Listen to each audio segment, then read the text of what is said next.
Abuja mwako about the back black media. Abuja Professor Angelina Ofori-Atta Ken Ofori-Atta le prekopa Abuja ene mami edwuma wodi wo professor clinical psychologist University of Ghana. Na Abuja mami ade nsem bia ba betudwa wa bra ye ne kunu Ken Ofori-Atta surgery ewiye. Na ye na enu se Ken Ofori-Atta de Ghana wanted ya wanya no ko wiase afone nyina ene there was a time krampo mi se China ni bi ka China kasa na ntrase na ne se Ken Ofori-Atta wanted wo Ghana enti China ho krampo no mo hwehwe na abusia ni ti awa no asuna se omo ye Ken Ofori-Atta surgery wie ye pe na ye maami radio station granting interview na omo ne kasa no ana odi nsem bi tu Ghana ne nsem a wo ken na ne se wo sere Ghana fo nyina se baby ani kunu da ne de sese nyame adom omo mpa ibonti ne ho eye kakra na emom sabi wukum wo wa na watwaniti na ne aka na timi aye ahoma se na be ya enkura nsuru ni nti no omo nkoso mo mpa ye ema ne kunu Ken Ofori-Atta na ne ho nto no na ono waka de asisu di asese ne kunu ho to na obebo moden so obema ne kunu aba Ghana na ne emra bi a wo ho no mu bia no omo de abusa no na se ne kunu ho nto ne die ene se Interpol se yoko se die yo enya de se ne kunu betimi aba Ghana kire se ne kunu ewo eye cancer pa ene ha ne pa eyi nto sere Ghana fo se omommo mpa ye ema no kire se asofo bebre wo Ghana hasi a omo fra no pa wia ne anwumre a shifting cultivation am obi asole na obo mpa ye fre ne kunu bo mpa ye ma no ewo US wonum nti wo sere se Ghana fo emo mpa ye ma no afenso so eye OSP kisi ejaben so osra ne se onwo ne mamuma ne kunu na sabi ne kunu wonye ni paboni ni wonye kromfo na omode emra emu ode sa awe no eye de ya ne kunu to na enwo to na obeba ne se ne kunu won to ne de ebe ye de se ono eye professor Ken Ofori-Atta Angela be makwan se ne kunu emra busia ne ensama waka de afa ne kunu wanted no ne do so mpesa o kame ho kwadi nchirimu ne afoforo kan ye ebe sisi ye. Yeah, we can speak to Professor Mrs. Angela Ofori-Atta, who's a wife of embattled former Finance Minister Ken Ofori-Atta, and she joins us right now via Zoom. I'm grateful that you could join us, Professor Ofori-Atta, here on News Night. How is Ken Ofori-Atta tonight? He's doing very well, thank you. He's a real trooper and has and is just sort of going through the steps of recovery which the doctors expected, and so we're very pleased that this is happening, that he's going through well. You say this surgery lasted 4 hours. The doctors, what have they told you about his recovery? 4+ hours. We know this, that he has quite a bit of pain. We know that he has to walk gingerly, as it were, and we know that we have to make sure that his wounds don't get infected. So those are just sort of the things that one has to go through when one has surgery. Have they told you how long they expect his recovery to last? I think that they're expecting that, you know, he'll be much improved after a while. When the wounds heal, then there will be a period of about 3 months when there's observation going to happen, and hopefully after 3 months the recovery will be complete. And that's if all goes well. Office of the Special Prosecutors, one of his main grievances with Ken Ofori-Atta was that initially in the early part of the year when he had wanted him, he had indicated that he was going to have a surgery earlier in the year. That didn't happen. Can you explain to us how come that earlier surgery was then shifted to last Friday? What happened there? I'm afraid you have your facts wrong, sir. The message, the communication with the special prosecutor was that there would be a biopsy in March, which is a procedure to determine to determine if there is cancer in the prostate. And that happened in March. And then after that, there were tests on the sample taken, and then it was clear that there was cancer in the prostate. And then the surgery was scheduled for June 13th. I'm pretty sure you followed the OSP's latest press conference. When initially Ofori-Atta's lawyers wrote to him asking for more time, for which reason he withdrew the earlier wanted notice, what was the reason for the request that be rescheduled? I'm sorry, I'm not getting the question. Initially, the OSP declared him wanted. You remember that? Oh, was it in February when he was in February? The first time, yes. And you had requested that they take it down because you were ready to return in June after you had gone through that procedure. Remember that?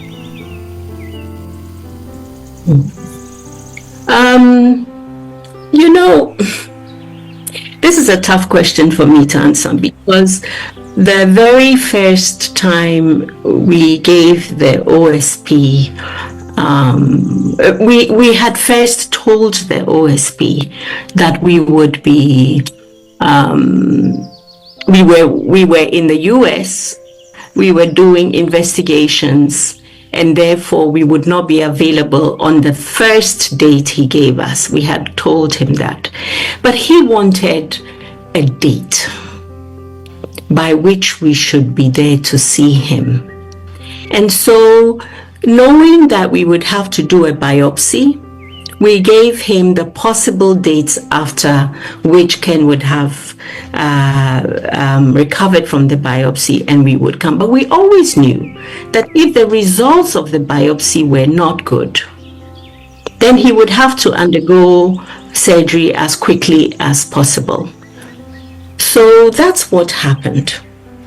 We've got the results of the biopsy. We talked to the doctors about the next steps, and then we got in touch with the OSP. So that is what happened. It wasn't an attempt to keep moving it. So I have here in front of me the initial letter from the Mayo Clinic dated February 7, 2025, which is titled "To Whom It May Concern." And it says, "Hello, dear sir, madam." And it says, "Mr. Kenneth Ofori-Atta has been seen and evaluated in Mayo Clinic in Rochester. His medical condition necessitates that he will stay and follow up on his appointments and undergoing further testing and management, including possible surgical intervention in March of 2025. Did that surgery happen? And how come that surgery was then rescheduled to last Friday? That was my initial question. Yes, that happened. That was the biopsy. The biopsy is a surgical procedure. And so that's what I just said to you or shared with you. So there was a surgical procedure called a biopsy in March, in which the reason was to get some samples, test, and know exactly what was happening. And then surgery was scheduled. Now that we have clarity on that, back to the OSP point. OSP says that he agreed to pull down the wanted notice because of this, and that when this then was rescheduled, he wasn't told directly. Well, what do you say to that? Because that's his point, that if he had been told and the medical report shared with him, the outcome may have been different. Um, I don't really want to get into the legalities of it. I do know that he was told through first of all, our lawyers worked it out through the court system. So he received the document, and we do know also that they were willing to share with him all of that information. They didn't want to put it all out publicly because those were Ken's health records.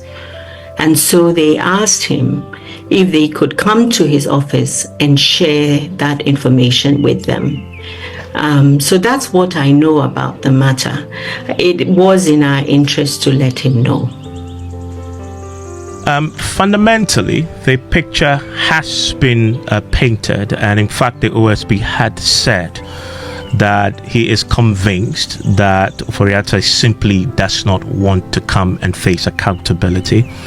He's made the point that he is not incapacitated to come and answer the questions. In March, it was a biopsy, and on the face of the Mayo Clinic letter I read that mentioned surgical procedure, he says, but a biopsy should not incapacitate you. Is he right to conclude that that is a fair basis to say that he, Ken Ofori-Atta, your husband, is simply running away from facing justice? The Ken that we all know does not run away from accountability. We know that through the censure, he talked in the public about his work. We know that he has been to Shraj, talked about his work.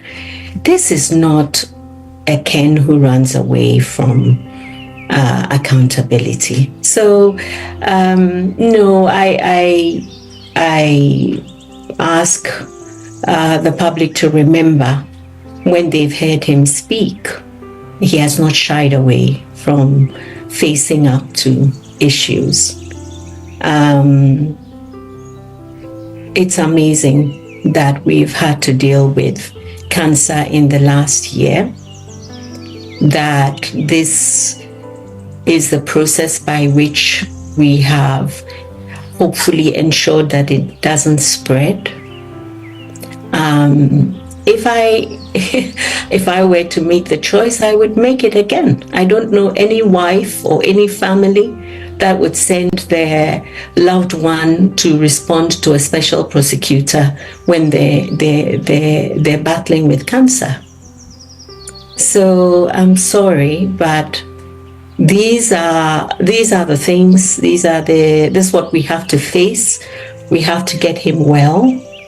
And even through this very stressful time, he has always said, let me respond to you by video.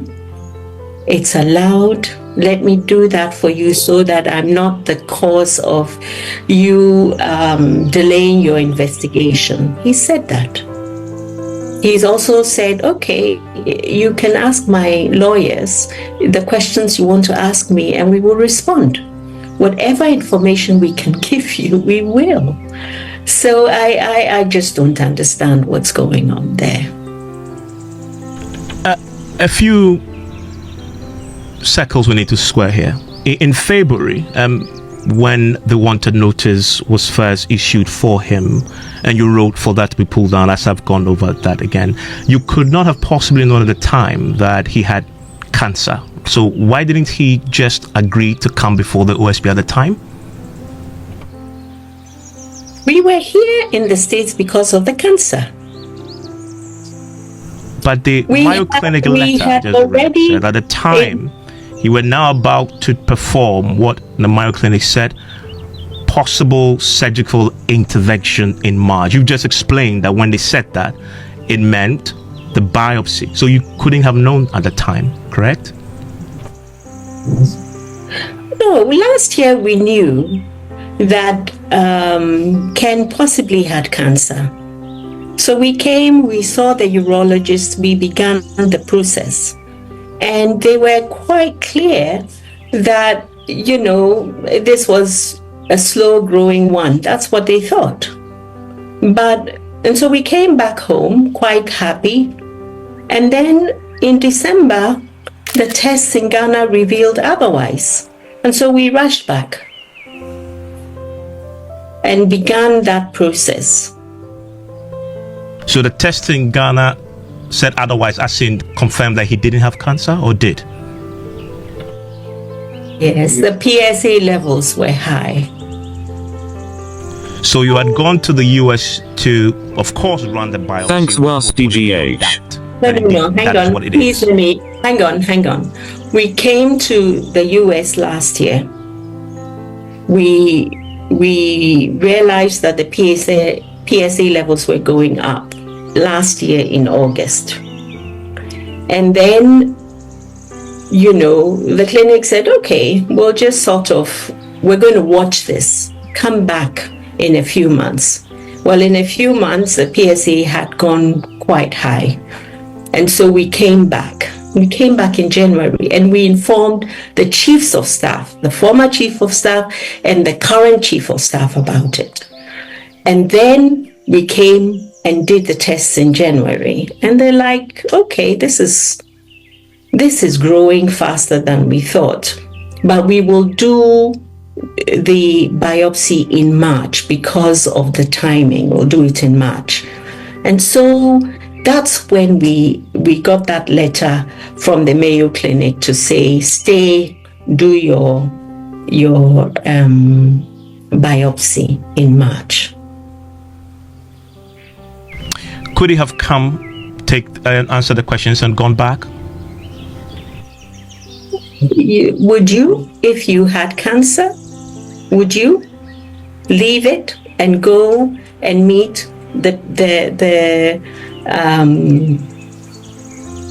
an investigation when you're not 100% yourself?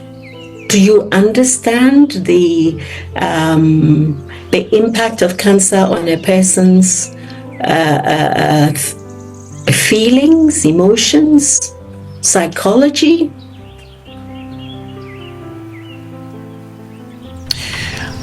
As it is now, the Interpol Red Notice is still active.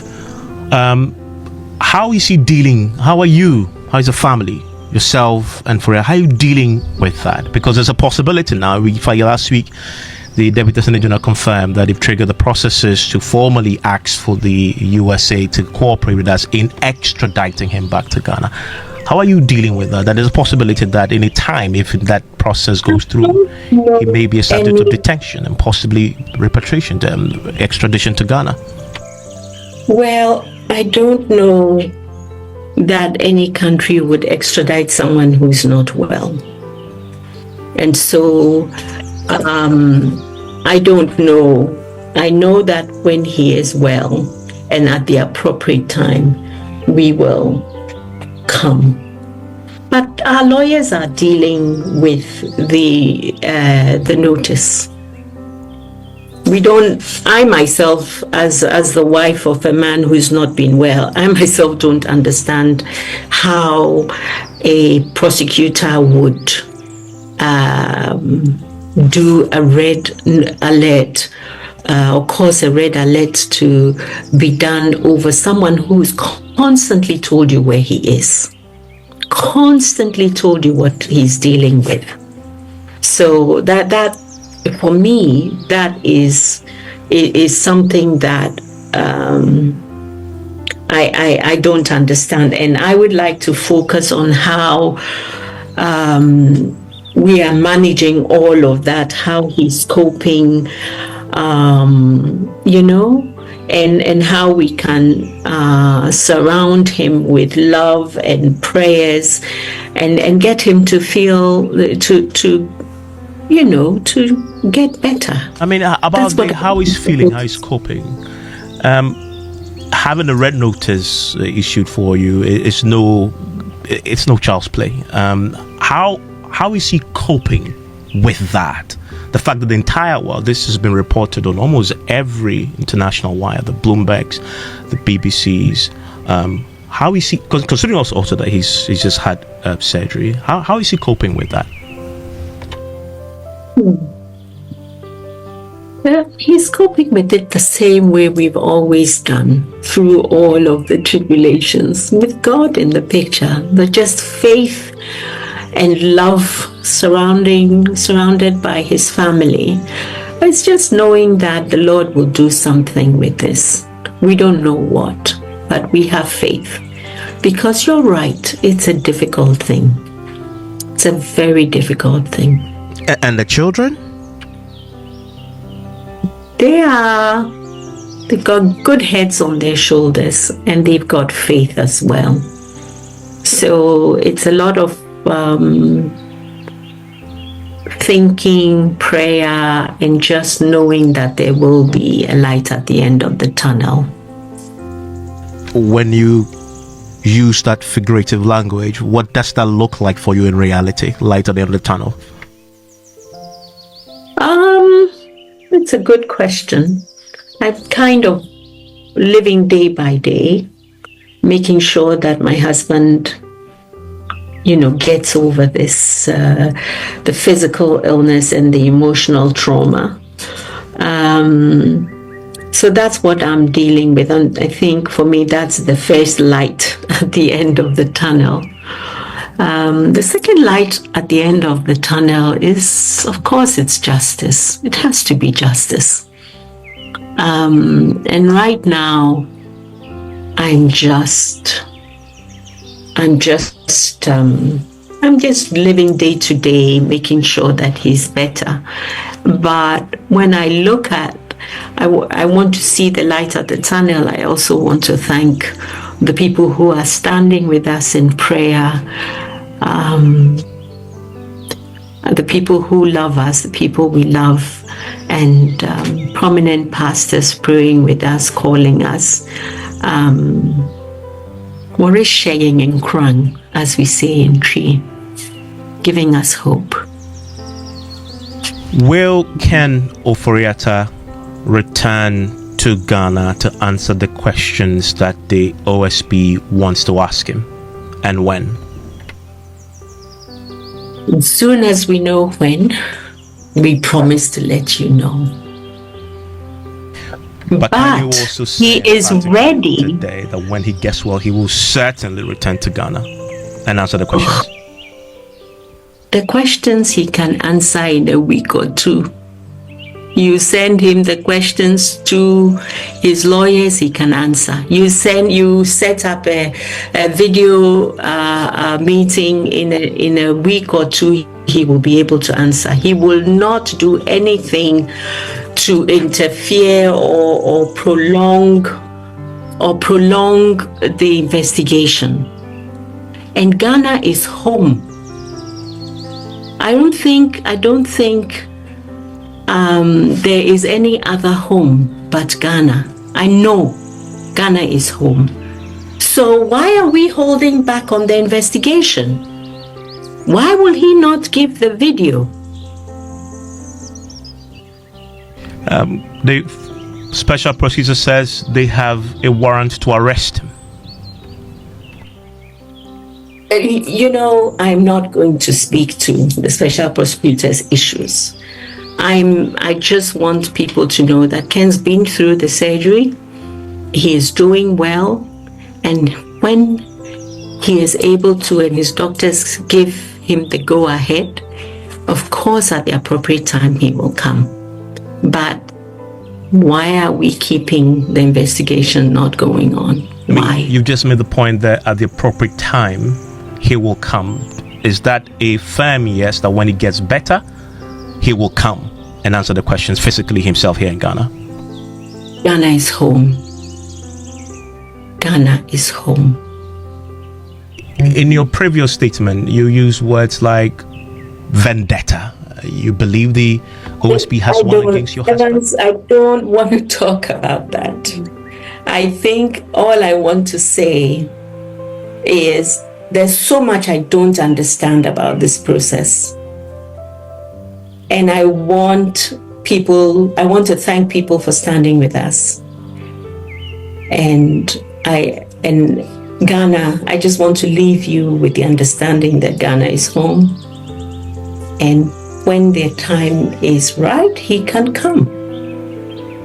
Does he accept, though, that this is simply facing accountability for the time that he was a finance minister? Does he actually accept that this is the OSP trying to do his job to hold him accountable? No, I don't agree with you on that, because the man has been held accountable even during the time he was in government. He went on a censure that didn't go through, but he answered these questions in Parliament, many of them already in Parliament. And you know that, you saw that. You saw that at Shraj as well. Shraj has gone through all of those. And so he has never not been accountable when asked. Okay, so I have to say that we have a great resource in the lawyers, and these questions you can ask the lawyers. But for now, I just want to thank you for this space. I'm grateful that you spent time with us, and that there is the wife of Ken Ofori-Atta, Professor Mrs. Angela Ofori-Atta, who Abuja baby a wohwe me bia wo haw ne amane kodan na bia da eda wo so bia no bomode se woni me bedi nkomo ye de samna nwanwaso bi aba e frɛ ne se eye sika kokko na gold samna wo haw bia da eda wo so bia wo hia sa samna we se bi afi wo ye bema wo hwe me wo bema sam wo fom wo bema ye ketwa brabaji bula matali eduro bi na wo bema enye kese watimi abo adwuma so ache e wo empem ye de akwankyere bi aba abusua no ye hwehwe wo hyebrim a ye frɛ ne se mpanifo akwankyere ana se wo betima frɛ back to sender onipa bi ha onipa bi tata wato bet e wo ho se wo se ne tibi obeku bomode so be fa numbers ne go screen ase na woni mi akasa me hwehwe wo hyebrim wi a na bomode se me kyerɛ wo ne wo beye